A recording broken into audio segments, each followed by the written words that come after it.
फारूकाबाद में लाहौर सरगोदा रोड पर स्कूल के बच्चों से भरी वैन में सिलेंडर धमाका। खुशकिस्मती से कोई जानी नुकसान ना हुआ।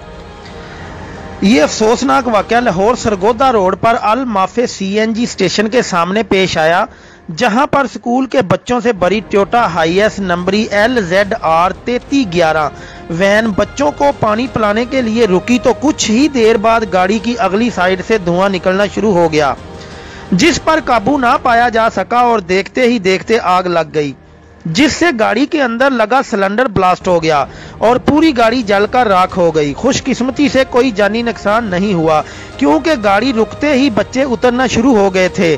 गाड़ी का ड्राइवर गाड़ी और बच्चों को छोड़कर फरार हो गया। रेस्क्यू 1122 की फायर फाइटिंग टीम ने मौका पर पहुंचकर मजीद आग पर काबू पा लिया। मुतलका पुलिस ने शवाहद इकट्ठे करके तफ्तीश का आगाज कर दिया है। कैमरा टीम के हमरा राना मोहम्मद अदरीस, तहकीक न्यूज़, फारूकाबाद।